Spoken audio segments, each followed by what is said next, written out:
podcast Cevada com Plutônio, produzido pelo Movimento de Cientistas Adventistas. Um podcast que fala sobre fé e ciência isoladamente ou tudo junto e misturado. No sexto episódio falaremos sobre cristãos até que a universidade nos apostate, com a participação de Ednardo Ferreira, Tiago Vicente e Alexander Silva.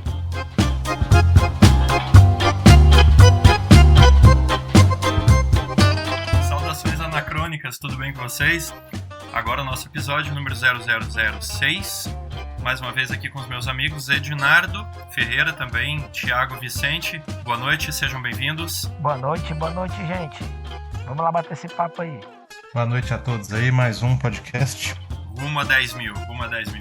Já temos 6, né? Meia dúzia. Então, o que motivou a gente fazer o bate-papo de hoje é um tema que é extremamente importante para nós, cientistas, não só adventistas, mas cientistas cristãos de todas as denominações, né? Temos aí pessoas que não são cientistas, que não são cristãos, que não são adventistas, enfim.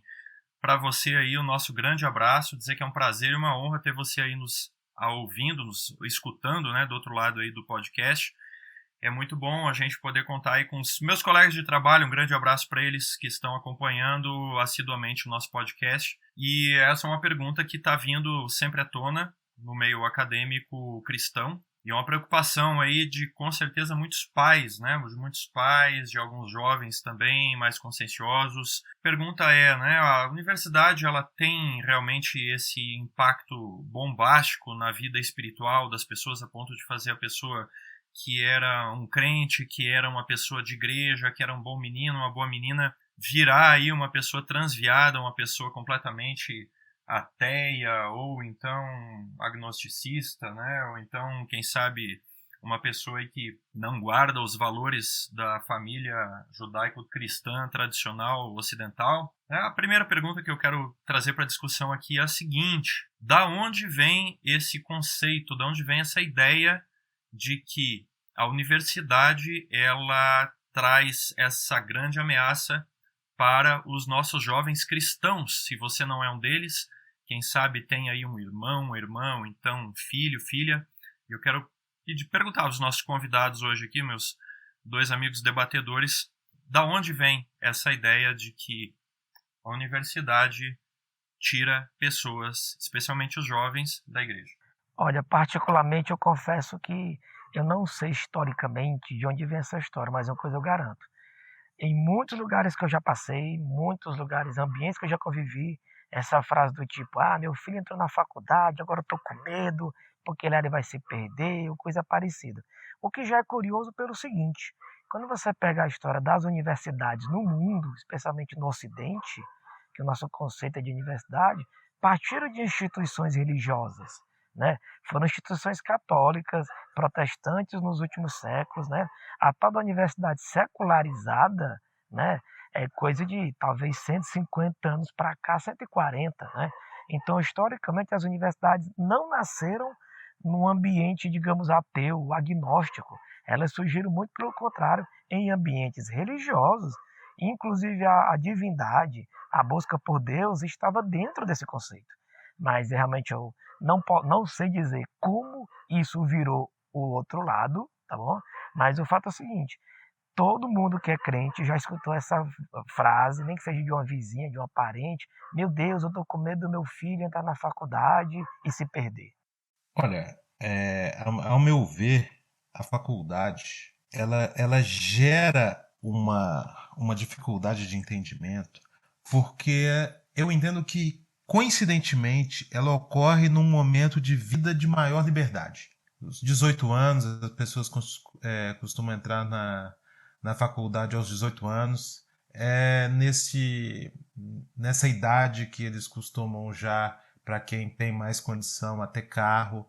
É ali onde talvez o menino foi levado pelo pai até o ensino médio, na escola, na porta da escola. É na faculdade que ele começa a ir de ônibus, a ter mais liberdade. Então, eu acho que talvez a faculdade seja uma desculpa para maior liberdade.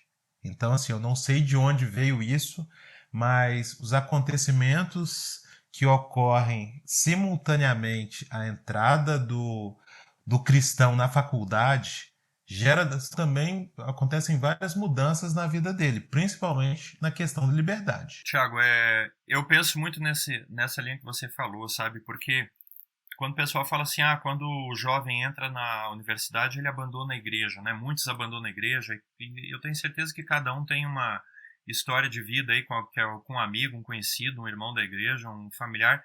Praticamente 100% de nós aí que frequentamos igreja, que somos cristãos, vamos encontrar um caso desse aí em relação direta ou no máximo em segunda instância aí, né?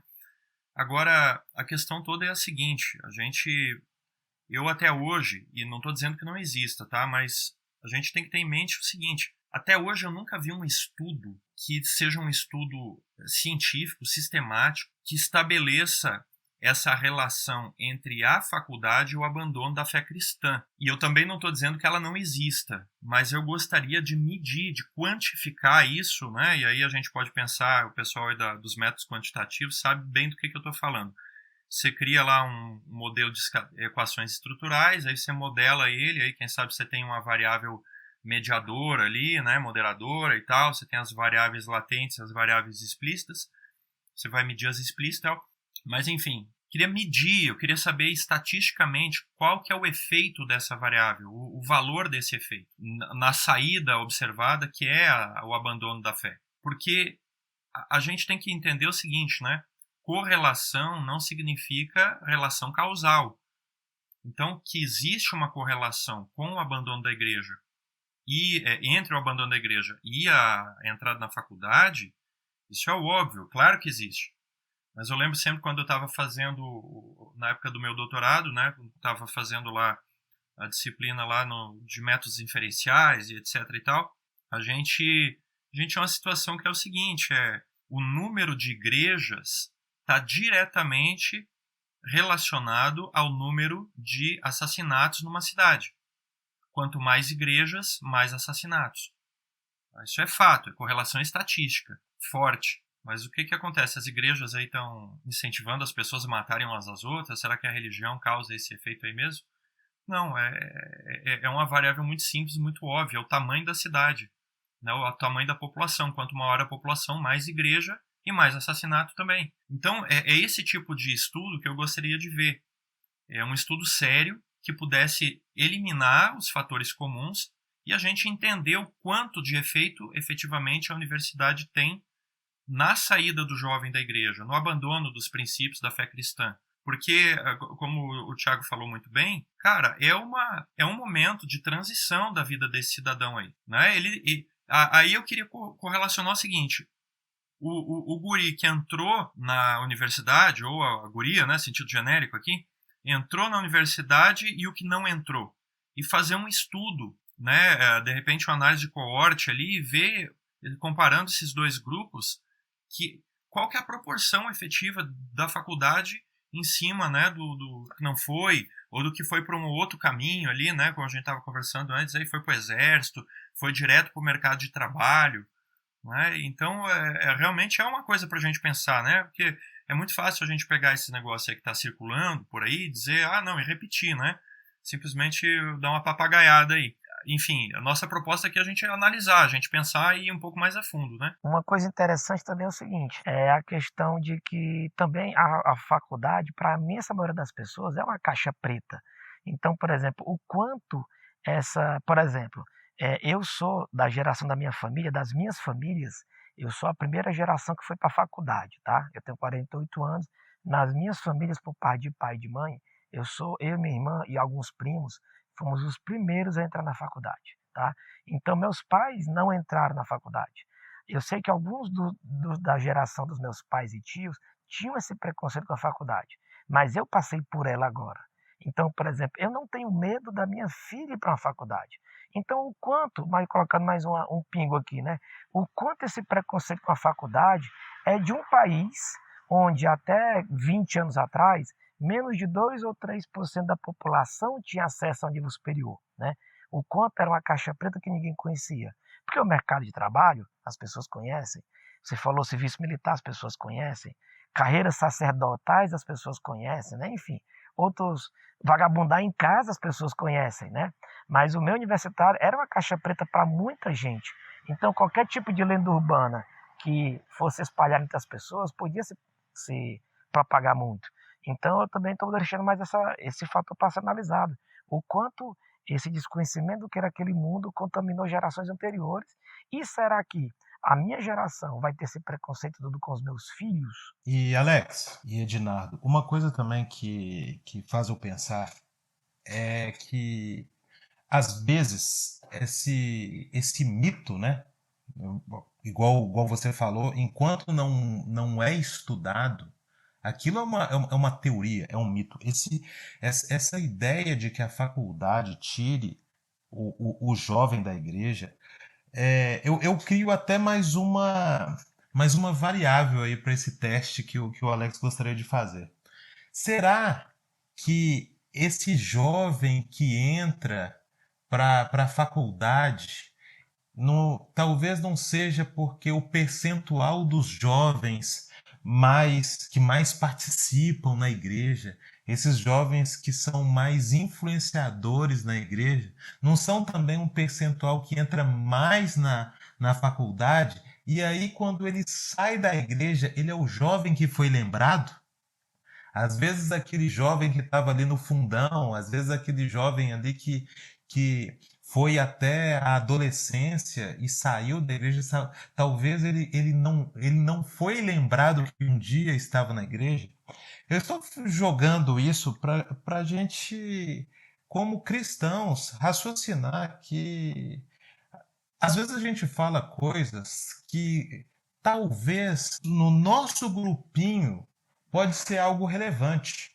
Talvez ali o grupo daqueles que fizeram faculdade, então tive amigos na faculdade e viram seus amigos saindo. E ter essa força de falar assim, a faculdade é um risco. Ou então, daquelas pessoas do passado, igual o Edinardo falou, que viram pessoas entrando na faculdade e saindo da igreja e usando talvez, não estou falando de todos, mas às vezes até com uma desculpa para falar assim, não, faculdade não é tão bom. E esquecendo daquele amigo que também não entrou na faculdade e saiu da igreja. Então, assim, são muitas variáveis que nesse início aqui nós já conseguimos aqui até desenhar que isso tem mais um lado, talvez, de uma fantasia do que uma realidade. Tem um outro ponto também que a gente tem que entender, né, Thiago, nessa linha do que você falou. A gente tem que lembrar que não existe faculdade, pelo menos não universidade naquele estilo que a gente conhece, né, em cidade pequena, né, a não ser que a gente esteja falando aí de algum campus mais avançado, né, eu digo posto avançado, um campus agrícola, alguma coisa assim, ou então a faculdade confessional, alguma coisa nessa linha. Mas, via de regra, a universidade que é aquela que o pessoal meio que no subconsciente acredita que gera os problemas espirituais aí, elas são em cidades grandes, né? Então aí você imagina, você tem um elemento que além da faculdade, que é a cidade grande. E a cidade grande a gente que é cristão, a gente sabe que oferece de tudo para todos, né? E cada perfil ali tem a sua isca, né? Numa cidade, assim. Então, são pontos que a gente precisaria avaliar, né? Um pensamento aí bem estruturado e, invariavelmente, ele teria que medir e tentar identificar e neutralizar essas variáveis todas aí. E isso que a gente está fazendo aqui, um bate-papo e tal, né? Agora você imagina um estudo aí sistematizado, que vai buscar um embasamento teórico e vai poder propor realmente variáveis a serem controladas num estudo desse. Né? Mas, assim, o fato que a gente tem que trazer à discussão é isso, né? Até que ponto a universidade, de fato, tem esse impacto todo que a gente escuta tanto falar por aí. Né? Eu acho que é algo que a gente tem que pensar. E assim, não tem como a gente também fechar os olhos por uma situação, é a questão do viés político-ideológico. A gente sabe aqui, estávamos comentando aqui na preparação do podcast, que existe uma preocupação, né, isso vem lá dos círculos evangélicos americanos, etc. e tal, que é a visão, né, de que a universidade ela é um centro de doutrinação de esquerda, né, marxista, gramscista, e por aí vai. Aí se traz aí todo o racional aí em cima da escola de Frankfurt, e eu estava lendo um artigo da Gazeta do Povo aí que fala justamente isso, né? Como é que a universidade se degradou, como é que ela caiu, como é que ela, né, virou assim, que era para ser um centro de excelência, de formação de pensamento independente, etc. e tal, e acabou virando aí um reduto, né, do ensino do comunismo, né, de todas as vertentes aí, os spin-offs, né, e os sabores aí desse prisma da esquerda, né, e aí faz uma menção lá à Revolução Francesa, etc. e tal. Então, como é que vocês veem isso aí? É realmente a experiência de vocês? A universidade é um reduto marxista ou comunista de alguma forma? Eu queria comentar assim, razões pelas quais eu vou ampliar a pergunta. Esse jovem cristão, né? Porque assim, se ele chegou na faculdade ainda na igreja, a gente já sabe que ele não saiu, obviamente, antes disso. Não foi nem com 15, 16 ou 17. Esse jovem chegou na faculdade.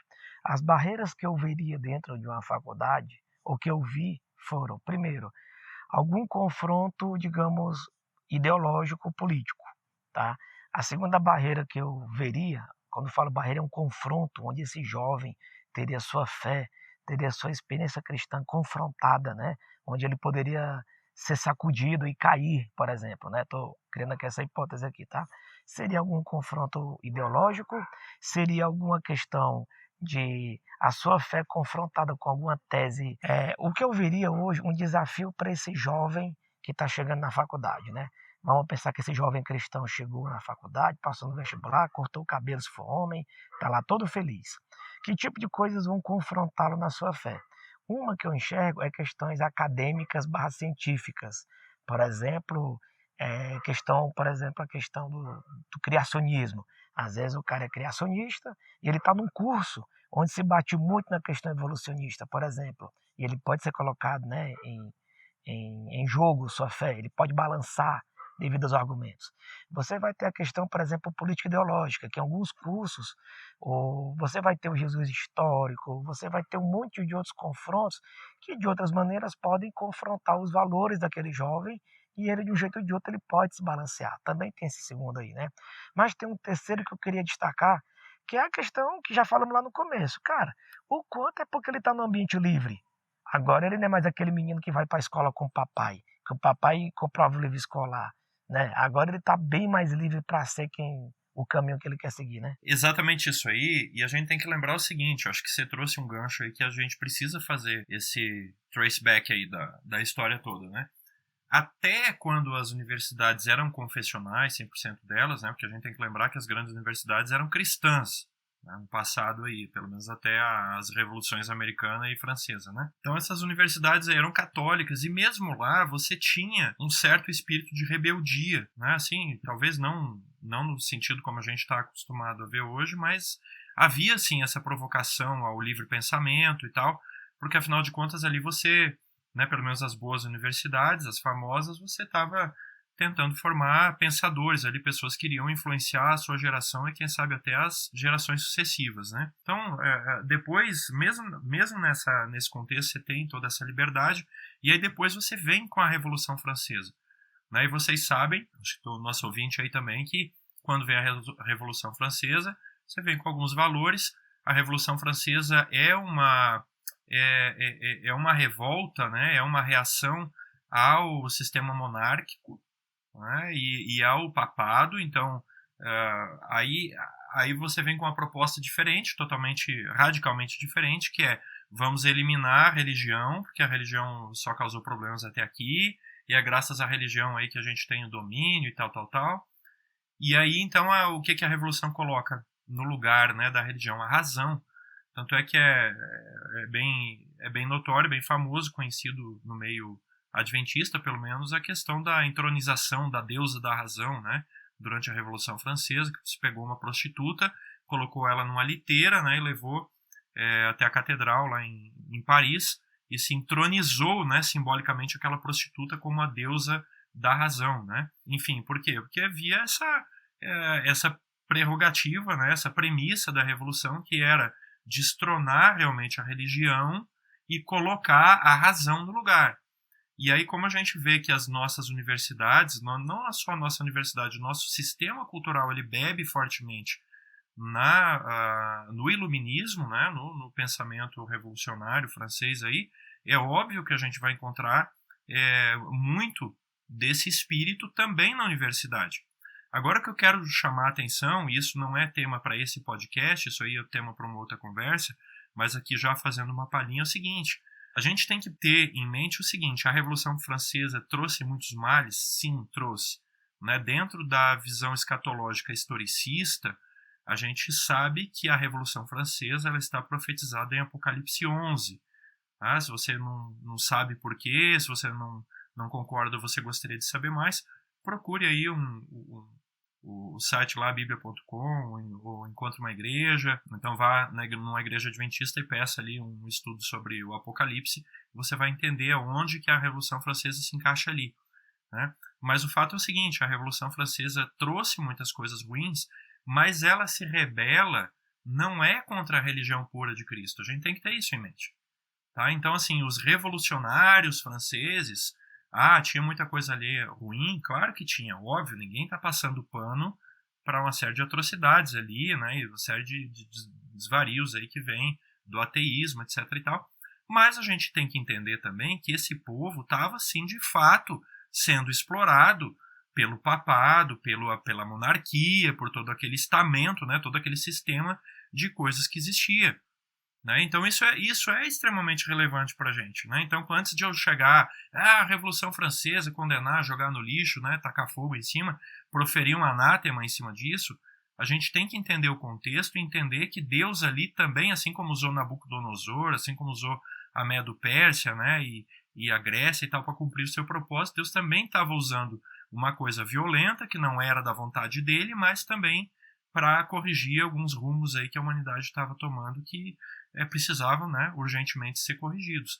Então, sim, de fato, a gente vai ter esse espírito, a gente vai ter, sim, digamos assim, uma exponência, né, dos ideais voltados à esquerda, assim como também à direita. Tá? Assim como também à direita. Não vamos dizer assim, universidade pública é antro do comunismo. Não é assim.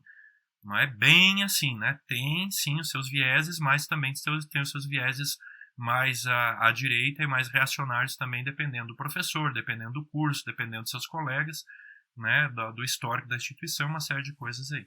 E isso que você está falando é importante porque muitas vezes a gente é tentado a sempre jogar o problema pro outro, pro externo.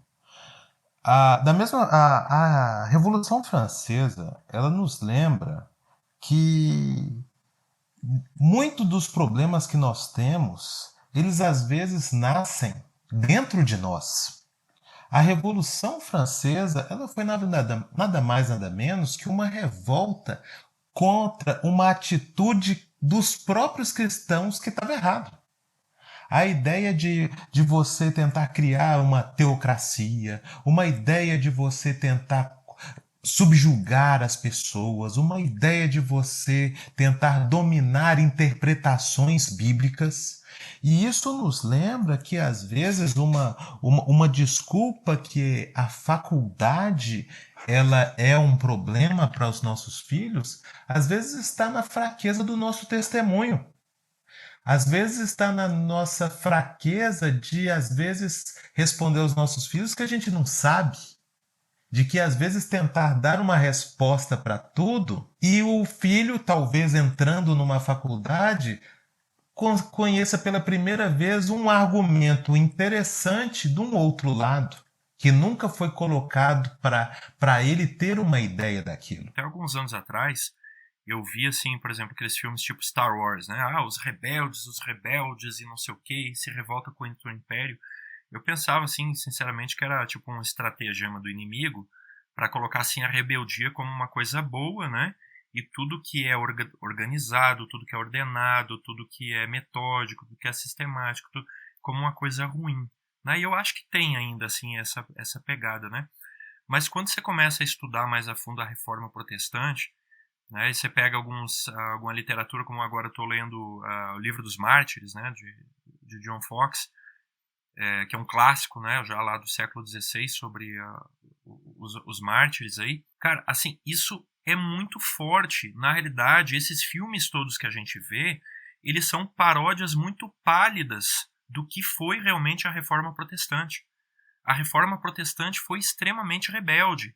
Não é rebelde no mau sentido da palavra, né? Aquele espírito, aquele negócio assim de que eu vou morrer pela causa, né? Você pode tirar minha vida, mas você não tira minha crença, né? De que eu quero ter a liberdade de pensar, eu quero ter a liberdade de consciência, eu quero ter a liberdade de adorar quem eu quiser, do jeito que eu quiser. Isso é muito forte, né? A gente coloca esse pensamento, esse espírito, atribui ele à Revolução Francesa, né?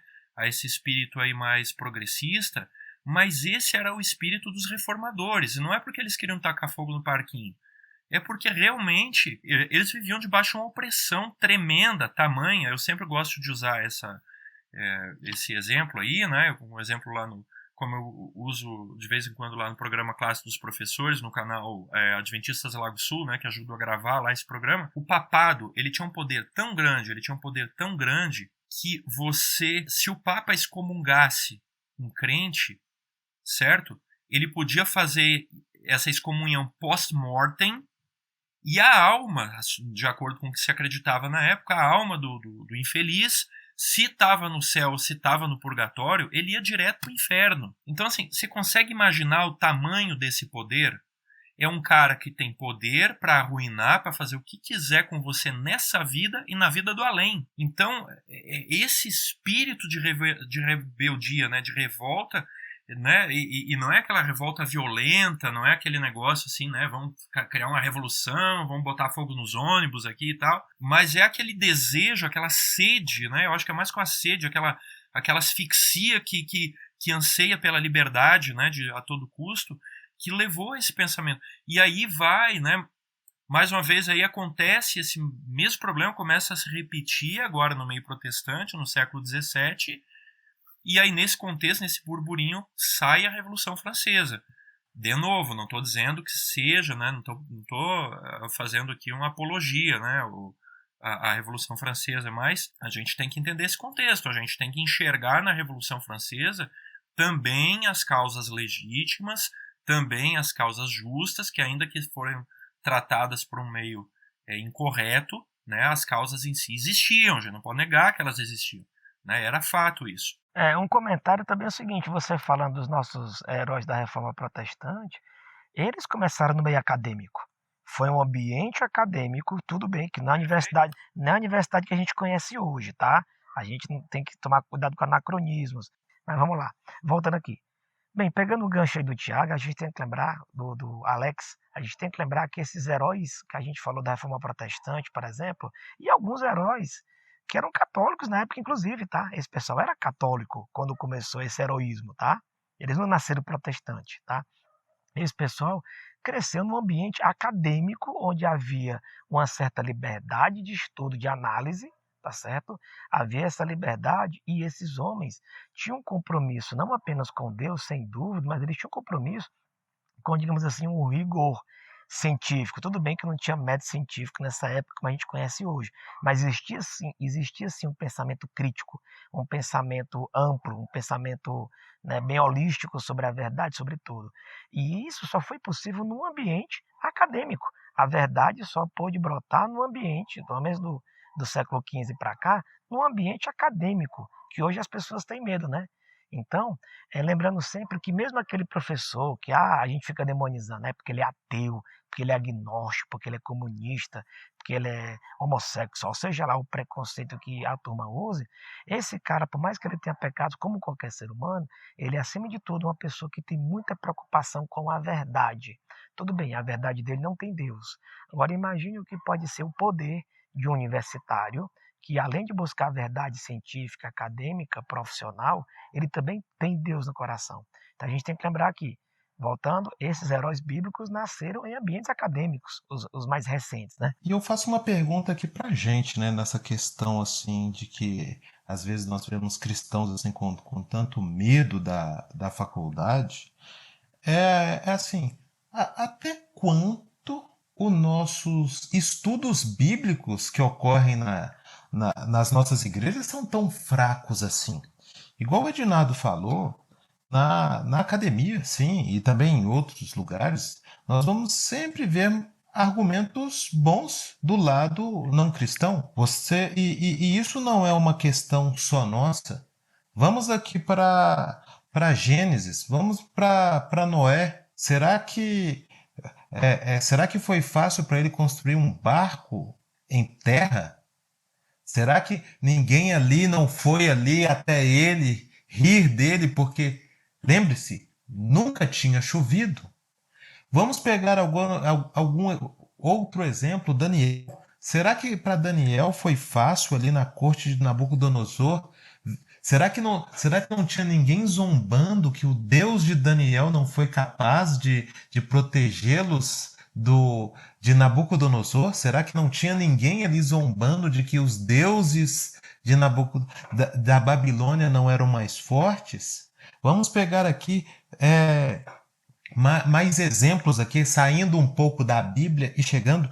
Será que nós, como os cristãos, esquecemos, por exemplo, que Babilônia, a grande Babilônia, ela até o século XVII, século XVIII, era considerada um mito? Será que no século XVIII algum cristão largou a igreja porque alguém falou com ele que Babilônia era um mito, já que ninguém nunca tinha achado um reino tão grande? O que falaríamos com essa pessoa? Alguém que tivesse no século XIX, que depois que se descobriu que Babilônia era realmente existia daquele jeito. Hoje temos o portal de Ishtar lá no Museu de Berlim. Então, às vezes, a gente toma sustos como esse porque talvez o nosso estudo bíblico na igreja esteja fraco. Talvez o problema esteja nós, igual como eu já falei antes, de às vezes falar que não sabemos. Quando o seu filho ou quando um amigo fala alguma coisa assim, mas e esses animais, papai, não parecem que um veio do outro? Parece. Qual é a resposta? Não sei. E talvez pior até, Tiago, do que não ter a resposta, é eu usar o argumento do autoritarismo, né? Não é o argumento da autoridade, é o argumento do autoritarismo, porque assim, olha, eu estou numa saia justa, eu não sei responder, então o que eu vou fazer? Eu vou usar o autoritarismo, né? Não, é assim porque é assim, pronto, é porque meu pai cria assim, porque a sua avó cria assim, então não me vem com essas baboseiras aí. Então assim, se ele tem um pai, uma mãe, um pastor, um líder de jovens, alguém lá dentro da comunidade religiosa dele que responde dessa forma, e lá na universidade ele vê assim, um professor que é inteligente, que é perspicaz, que é honesto quando ele não sabe alguma coisa, né, que ele valoriza a pessoa lá e tal, qual que vai ser a reação dele? Vai dizer assim, não, se eu quero ter liberdade, né, se eu quero realmente me sentir uma pessoa autônoma e competente, eu tenho que seguir o caminho desse professor aqui. É importante, eu não estou fazendo aqui, invertendo o jogo e dizendo que a culpa é nossa quanto igreja e tal, né? Porque sim, temos essas grandes tentações aí fora, temos esses problemas, mas a gente não pode, ao mesmo tempo que a culpa não é toda nossa, a gente não pode tirar a nossa parcela de culpa também. E eu quero pegar, Tiago, uma coisa que você falou lá atrás, que eu não queria perder o que você disse. Eu sempre costumo pensar da seguinte maneira, olha, você pega um menino, você manda ele para a universidade, se a religião dele é uma religião que não foi trabalhada, que ele não desenvolveu uma experiência pessoal com Deus, se a religião dele não foi burilada, inclusive pelos reveses, né, pelo caminho estreito que todos os cristãos precisam trilhar, o que vai acontecer? Ele vai chegar imaturo, espiritualmente imaturo na universidade, e aí você vai ter a seguinte situação. Você vai ter um menino de 6 anos de idade, que é o nível da religião dele, tá? Que ele sabe lá a historinha do Noé, do Jonas lá e tal, e nada muito além disso, porque ele não recebeu um incentivo, ele não recebeu uma base boa na sua igreja, na sua família, e vai colocar com um cara lá que é doutor, né? Tem pós-doutorado, não sei o que lá, dentro de uma zoologia, de uma biologia evolutiva, dentro de uma geologia, alguma coisa assim, e aí pronto. E aí qual que chance? Aí é o Davi e Golias, só que ali, se o Davi ganhar, vai ser um milagre talvez até maior do que aquele bíblico, né? Então a gente tem essas questões aí. Por que eu vejo? Olha só, eu já tenho falado isso na minha igreja, e a última vez que eu falei isso, até arrumei uma celeuma lá. Teve jeito que veio falar comigo lá depois do momento que eu disse, né? Então assim, olha, você não leva seu filho lá na escolinha, né? No caso adventista, a escolinha sabatina, no caso de outras denominações aí, na escolinha dominical, no caso dos católicos, não leva na missa lá na catequese. Aí é aquele negócio, o filho vê o pai indo na igreja, mas o pai e a mãe, né? Mas é aquela religião formal. Se não vê aquela religião atuando no dia a dia, no supermercado, na televisão, onde quer que a pessoa esteja, né? Aí chega meio-dia, né, no sábado, no domingo, assim, enfim, qualquer hora lá depois do culto, aí você janta o fígado da pessoa que pregou lá. E aí aquele negócio, você não incentiva, não leva lá no Clube dos Bravadores, aquela questão assim que você deixa bem claro que a religião ali é um simples ritual na sua vida, né? Aí chega lá na universidade, aí o menino sai, né? Teve contato lá com o ateísmo, né? Céticas de várias formas lá e tal, aí ele sai da igreja. Aí o pai chega assim, o comunismo, né, o marxismo cultural tirou meu filho da igreja, né? Come on, né, cara? É o marxismo mesmo? É a universidade? É o ateísmo que tirou seu filho de lá? Eu queria comentar também uma coisa que é o seguinte, mesmo no meio evangélico, especialmente no meio evangélico, tá? Tem algumas correntes doutrinárias que praticamente hoje tem um culto à ignorância.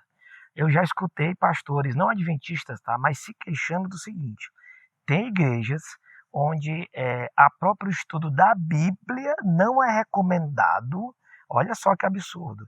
Porque se você estudar demais a Bíblia, você estará, e se aprofundar nela, ler livros, procurar estudar, fazer pesquisa, você estaria procurando um conhecimento humano, quando você deveria estar deixando o Espírito Santo conhecer tudo o que você quer. A gente também tem que lembrar que existe é uma minoria, mas é um pensamento que está ali subreptício, né, que ele está ali no inconsciente de várias pessoas, que é o seguinte: o conhecimento humano me leva ao pecado, tá? Ele me leva ao pecado porque quanto mais eu estudo, quanto mais eu sei. Quem nunca escutou a avó falando, menino, para de estudar, senão tu vai ficar doido, né? Isso a gente também tem um certo viés, assim, eu já vi gente nesse nível de ignorância falando, esse meio acadêmico é perigoso porque estudar demais as coisas do mundo afastam a gente da coisa de Deus, ou temos que deixar o Espírito Santo nos conduzir, né? Como se o conhecimento fosse uma coisa ruim. Também tem um pouco desse fator maluco aí no meio. Ou como se o conhecimento não viesse por meio do Espírito Santo também, né? Porque quando você fala dessa forma aí, dá para entender assim que é aquela questão mais sensorial, o Espírito Santo meio que como uma entidade que baixa lá no crente, né? E aí ele vai... E olha só, o que a Bíblia fala, né? Toda boa dádiva e todo dom perfeito procede do Pai das luzes. Então, assim, se tem alguma coisa positiva na universidade, a gente tem que entender isso como sendo proveniente da divindade. Isso pode ser chocante para muitas pessoas, né? Mas você acha realmente que Deus não está usando a universidade para trazer conhecimento, para livrar as pessoas aí de ciladas, para aliviar o sofrimento? Claro que não é o conhecimento completo, a revelação perfeita, né, da divindade está em Cristo. A gente conhece através da Bíblia, da oração, da manifestação do Espírito Santo. Isso que vocês estão falando é importante, porque assim, se a gente acredita que Deus criou o mundo, de alguma forma a gente também vai encontrar ali aprendizados na ciência e principalmente nós vamos conseguir fazer umas correlações com a Bíblia. Eu lembro porque na faculdade a gente... a questão vou dar um exemplo aqui, né, das eras geológicas, né, a gente fala dos milhões de anos e na faculdade, né, o pensamento dos milhões de anos é o que impera. Eu não esqueço de um dia que eu estava estudando sobre a questão de carbono 14 na minha aula, e um amigo meu que sabia que eu era cristão perguntou assim: Thiago, você não tem nenhum problema de ver essas questões de milhões de anos, não? E eu fui para ele e falei: não vejo nenhum problema, porque eu entendo porque eles chegam a milhões de anos. Eles não acreditam, como eu, no catastrofismo. E isso era interessante para mim, porque antes da faculdade eu tive acesso a muitos livros da Sociedade Criacionista Brasileira que dava ótimos argumentos e visões bíblicas para nós entendermos até por que as pessoas pensam em milhões de anos. Então, quando eu fui para a faculdade e vi as pessoas falando de milhões de anos, não só não me atrapalhou na minha vida espiritual, como até reforçou, porque eu já sabia que eu ia esperar isso, eu já sabia das dificuldades daquele pensamento, eu conhecia o catastrofismo, né, que é a questão da ideia de que muita coisa aconteceu rápido, e eu já sabia até as dificuldades também do catastrofismo. Então, você saber a limitação daquilo que você pensa não é um problema. Na verdade, é a forma mais sincera de nós sermos, de entendermos que nem tudo a gente sabe, mas aquilo que a gente sabe não confronta com aquilo que foi estudado na Bíblia. Assim, são várias ciladas que a gente tem que escapar, né? A gente vê, não é tema para esse podcast aqui, mas a gente vê assim, não, eu estou indo para a universidade, aí eu me deparo com essas questões, então isso gera uma dissociação cognitiva, e uma dissociação cognitiva exige uma resolução de tensão, né? Então o que eu vou fazer? Eu vou fazer uma harmonização. Eu acredito na Bíblia, mas eu acredito também na evolução e tal. Enfim, como eu falei, é tema para um outro podcast, mas é um problema sério. Eu queria comentar também o seguinte, uma coisa importante, seja lá onde a gente for, seremos questionados. Por exemplo, se eu for na faculdade, eu vou ser especialmente questionado em questões, eu estou falando em termos do ambiente da faculdade, tá? Em questões de verdades, digamos assim, né? Verdades científicas versus posições cristãs, tá bom? Mas se eu for para um meio, por exemplo, financeiro, digamos que eu vá para o mercado financeiro trabalhar lá, eu vou ser questionado, talvez não no método científico, mas talvez eu seja questionado em métodos éticos de como ganhar dinheiro, até onde é quanto. Se eu for, por exemplo, um meio, sei lá, se eu for para uma polícia militar, eu vou ser colocado em situações em que a violência aparentemente vai ser uma opção interessante. Então, se eu for trabalhar na roça, por exemplo, eu vou para o meio do mato, como alguns estão fazendo, para fugir do pecado, não se engane. O pecado encontrou Adão e Eva lá no paraíso. Então, assim, a gente tem que tomar cuidado também com essa história de vamos fugir de ambientes do confronto. No Éden, a Satanás confrontou Adão e Eva. Então, onde a gente for, haverá confronto. Eu só queria tirar um bode da sala também antes, que é o seguinte, eu não vou falar de questões de comportamento na faculdade, é porque lá meu filho aprendeu a beber, meu filho começou a ir para as boates, para balada, esse tipo de coisa, porque, cara, qualquer lugar que você for, você vai ser exposto a digamos assim, essas tentações. A única diferença é que agora, como o Thiago falou, ou você tem a chave da casa ou você tem a chave do carro, tá? Então, ou em qualquer ambiente que você for, você vai ser confrontado de várias maneiras. E a gente tem que lembrar o seguinte, o inimigo sabe onde é seu calcanhar de Aquiles. Ele sabe onde é que ele pode te acertar. Tá? Então, como o Thiago também já comentou antes, a gente tem que se preparar muito bem espiritualmente ao longo da vida inteira, especialmente nessa juventude, até chegar na faculdade, porque aí depois eu vou pedir para os colegas comentários sobre isso também, sobre as nossas experiências na faculdade, né? Que a gente está falando de teoria, mas a gente tem que falar das nossas experiências também, né? Eu queria só colocar uma coisa, Ednardo, assim, porque eu acho que em tudo na vida, né, a gente tem que buscar o equilíbrio, né? A gente não é zen budista e tal, não é oriental, mas equilíbrio é o segredo em quase tudo na vida, né? Porque, assim, eu quero falar aí com você que é líder de jovem, você que é pastor, ou, enfim, né, tem pessoas aí sob a sua influência. Às vezes a gente pode pensar enquanto líder, e isso é muito tentador para quem é líder, achar que a pessoa boa, né, é aquela que você fala e que não se opõe, que só te ajuda, que não contra-argumenta. E isso é um perigo tremendo, né? Porque quando você vai para qualquer área de educação que seja, não só na universidade, você se torna uma pessoa mais questionadora. E o questionamento, ele não significa necessariamente um abandono da fé ou um desafio à autoridade, ainda que ele venha embalado dessa maneira. Né? Então, o fato de você ter uma igreja, de ter uma membresia, de ter liderados questionadores e que inclusive te desafiam, isso não necessariamente seja uma coisa catastrófica, uma coisa ruim que vai paralisar, né, a sua missão, o seu progresso aí. Mas isso aí pode simplesmente representar pessoas que estão, às vezes até de uma maneira agressiva, estão tentando resolver questões internas delas.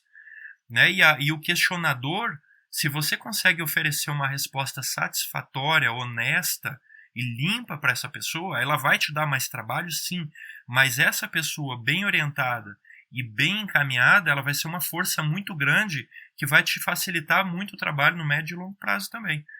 Né? E eu posso falar com um pouquinho de experiência, porque eu estudei, né, minha graduação foi num colégio particular, uma área extremamente técnica, né, que é a parte de TI, que está dentro, de acordo com o MEC, está dentro do grupo das ciências exatas, e ali eu fui perseguido, ali eu fui ridicularizado diante de uma turma aí de 50 alunos, por causa da questão do sábado, né, por um professor que eu tinha me expôs lá, que eu tinha que explicar qual que era a lógica de não ir na aula sexta-feira à noite, e no sábado à tarde, né, que eu também tinha aula.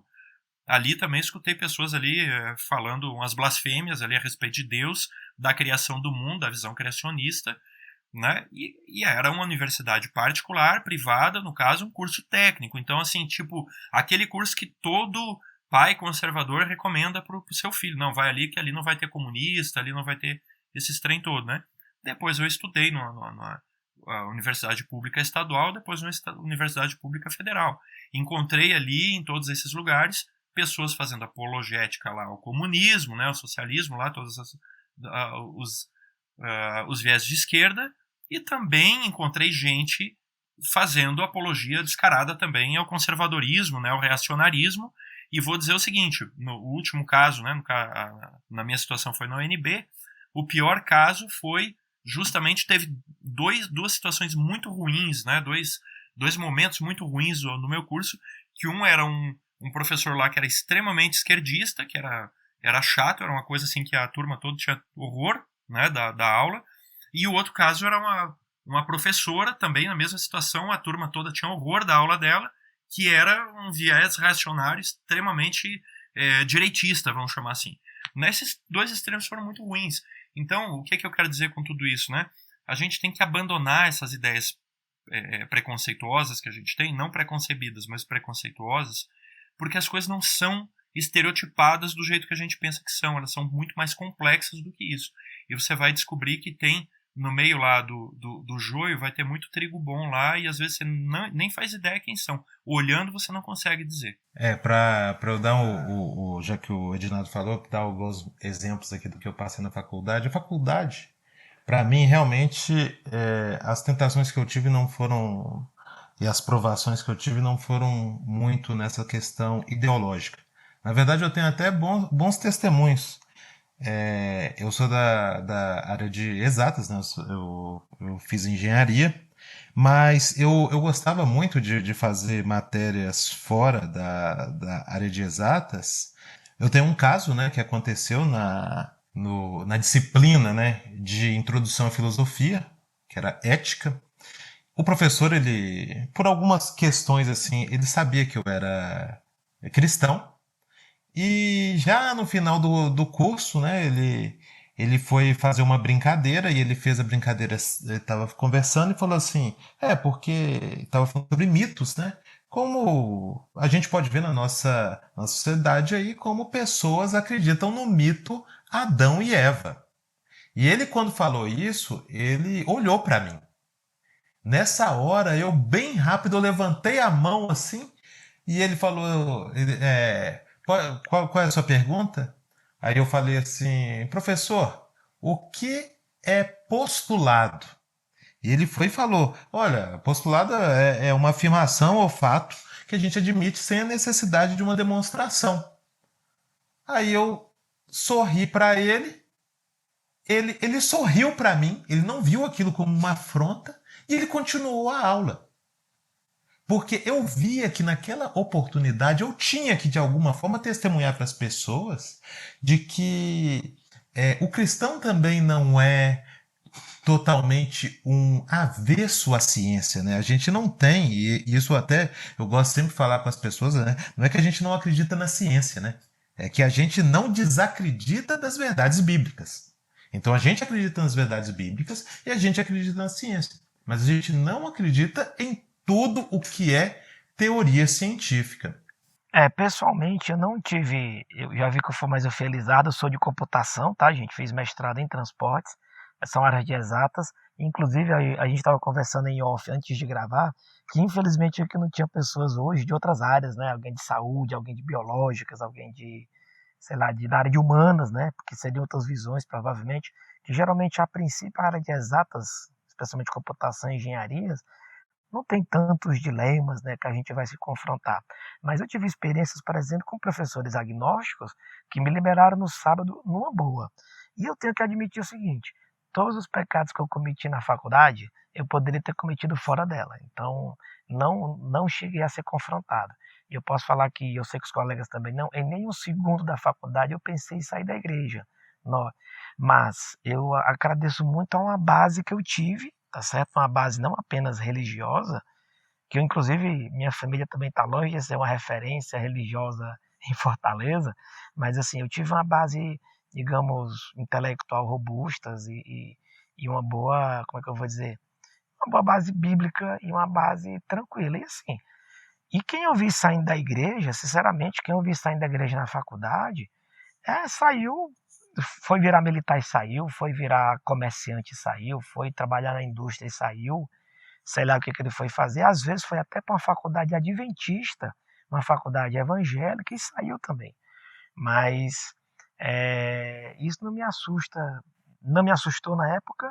E eu posso falar o seguinte: para as pessoas que têm medo da universidade, especialmente pública, eu recomendo muito o seguinte, eu recomendo bastante, papai e mamãe que está escutando aí, tá aí ainda tem medo desse bicho papão chamado faculdade. Eu te convido a ficar pelo menos um dia inteiro na faculdade. Eu quero que você vá para a faculdade que você quiser, chegue lá 8 da manhã, 7h30 da manhã, e fique lá até 8 horas da noite. Pode levar sua pipoquinha, almoce lá, lanche, tá?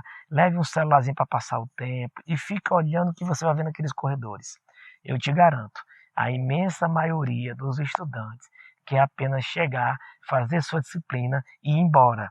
A imensa maioria dos professores, ele quer chegar, dar aula dele e sair correndo porque ele tem que fazer pesquisa, tem que preparar a prova. A universidade real está muito, muito distante do terror, né, na minha opinião, que a gente vê tô falando nesse dia a dia, que a gente vê que a gente escuta falar de alguns outros irmãos, e mais ainda daqueles filmes americanos que a gente consome muito, né? Sinceramente, se tem aquelas faculdades, eu não cheguei a passar por ela não, tá? O máximo que você vai ter um monte de gente nos botequinhos do lado de fora. Mas é isso. Assim, a gente tem que desfazer alguns mitos, né? O Thiago estava contando a experiência dele numa área de exatas, eu contei da minha graduação, que foi na área de exatas, e eu recebi perseguição lá, e depois eu fui para as sociais aplicadas, né? Meu mestrado e meu doutorado foram em administração. E eu posso dizer para você, a minha experiência foi a seguinte: eu não me senti mais perseguido na universidade pública do que na privada. Eu não me senti mais em oposição à minha crença num curso de sociais aplicadas do que num curso de exatas. Então, assim, a gente tem que tomar cuidado com alguns mitos antigos e uns novos, né? Um exemplo de mitos novos, por exemplo, assim, que a ciência verdadeira, a ciência de Deus é da matemática. A ciência verdadeira, a ciência de Deus é do campo das exatas. Cara, isso não está na ciência e isso não está na Bíblia. Então, essas ideias aí realmente são muito complicadas. Tem um malabarismo muito grande para você conseguir defender elas aí. O fato é isso, né? Como o Ednardo falou, a melhor maneira da gente evitar que o jovem saia da igreja é dando uma base sólida para ele. Ele vai encontrar dificuldades, tentações na universidade? Sim, vai. Mas ele vai encontrar na vizinhança dele, vai encontrar, se ele tiver desempregado, se ele não estiver estudando, aí sim é que ele vai ser tentado, aí sim é que vai ser problemático. E como é que a gente faz isso aí? É tratando bem a nossa criança, né? Quando a gente começa de pequeno, a gente investe, a gente vive, a melhor maneira da gente converter alguém ao cristianismo é a gente sendo cristão. Né? E é muito difícil porque em casa a gente é quem a gente é. Não tem muita máscara dentro de casa, né? Então, olha a importância da gente dar um bom testemunho para os nossos filhos. Eu tenho filhos pequenos aí, né? E é o caso aqui do Thiago e do Ednardo também. A melhor maneira de eu influenciar, eu não consigo garantir, porque o ser humano é dotado de livre-arbítrio, né? Fazendo uma referência ao nosso último podcast, episódio 5 aí.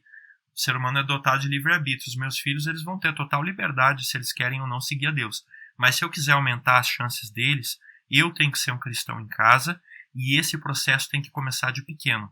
Não adianta eu levar a vida espiritual deles assim aos trancos e barrancos de qualquer jeito e depois ficar culpando a escola de Frankfurt porque botou ideia ruim na cabeça deles e eles não querem mais saber de igreja, né? Porque na maior parte dos casos, não vou dizer em todos, mas a maior parte dos casos, pessoalmente, que a gente vê, não é isso que acontece. Palavras finais aí pra gente... Não, Alex, até antes das palavras finais, que é outra coisa também que a gente não pode esquecer e fica também como um incentivo aí para você que está entrando na faculdade, um incentivo aí, uma motivação para você, pai, que o filho está entrando na faculdade. Eu conheço várias pessoas que eram estudantes universitários e tiveram estudos bíblicos e entraram e viraram cristãos.